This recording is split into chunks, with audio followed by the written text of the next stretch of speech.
श्री जी steno Vrindavan. जय श्री राधे। रामधारी गुप्ता खंड 2 प्रतिलेखन संख्या 59 गति 100 शब्द प्रति मिनट। प्रारंभ करें। महोदय, मैं आपके यहाँ बहुत उत्सुकता के साथ इसलिए आया हूँ कि मैं अपनी आँखों से यह देख सकूं कि यहाँ क्या क्या हो रहा है और क्या करने का विचार है। विराम। स्वागताध्यक्ष जी ने अपने भाषण में अभी दिग्दर्शन कराया कि यहाँ क्या तो आप करने जा रहे हैं, क्या क्या सरकार की ओर से किया जा रहा है और किन चीज़ों की कमी है। विराम।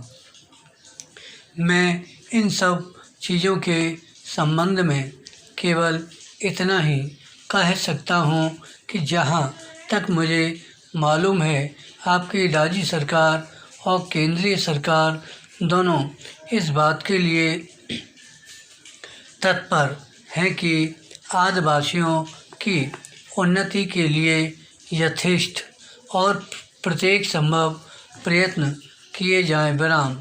जिस समय भारत स्वतंत्र हुआ और हमको स्वतंत्र संविधान बनाने का अवसर मिला तो हमने उस संविधान में इस बात का ध्यान रखा कि जो पिछड़े हुए लोग हैं उनको आगे बढ़ाना और दूसरों के समान स्तर पर ला देना हमारा पहला कर्तव्य है। विराम। इसलिए संविधान में कुछ ऐसी विशेष धाराएं रखी गईं जिनके अनुसार पिछड़े हुए लोगों को आगे बढ़ाने का भार हमारे ऊपर आया। विराम। पिछड़े हुए लोगों में 3 प्रकार के लोग हैं। विराम। कुछ लोग तो वे हैं जो अछूत माने जाते हैं। विराम। अस्पृश्यता दूर करने के लिए महात्मा गांधी ने इतना बड़ा प्रयत्न किया और आज ईश्वर की दया से वह बहुत सीमा तक कम होती भी जा रही है और आशा की जाती है कि दूर हो जाएगी। विराम।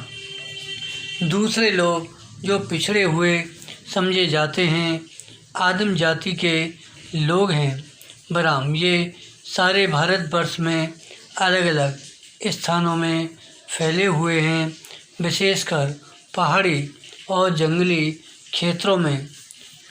इनकी संख्या देश में प्राय 2 करोड़ है। विराम। 35 करोड़ में यदि 2 करोड़ व्यक्ति इस प्रकार पीछे रह जाएं तो वह हमें शोभा नहीं देता। विराम। उनकी उन्नति करना हमारा परमावश्यक काम है। विराम। उनके अतिरिक्त कुछ वे लोग हैं जो इन दोनों से अलग परंतु वे भी किसी कारणवश अन्य की तुलना में पीछे हैं। विराम। इन सब के लिए हमारे संविधान में अलग अलग व्यवस्था की गई है। विराम।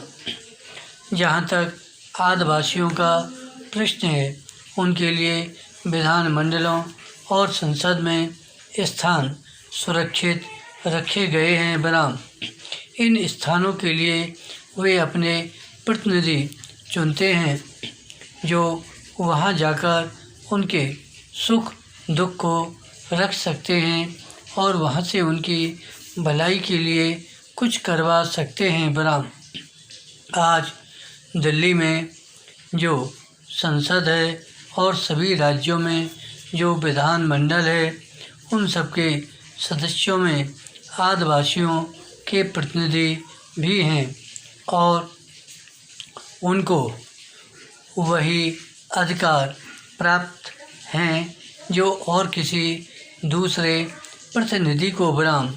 इसके अतिरिक्त आदिवासियों के संबंध में विशेषकर असम में यहाँ उनकी संख्या बहुत अधिक है और जो अन्य स्थानों के आदिवासियों से कुछ भिन्न भी हैं उनको कुछ विशेष सुविधाएं दी गई हैं। विराम। अन्य स्थानों में जैसी यहाँ स्थिति है उस स्थिति के अनुसार प्रबंध करने के लिए मैं समझता हूँ कि आदेश दे दिए गए हैं। प्रणाम। धन्यवाद। श्री हरदास।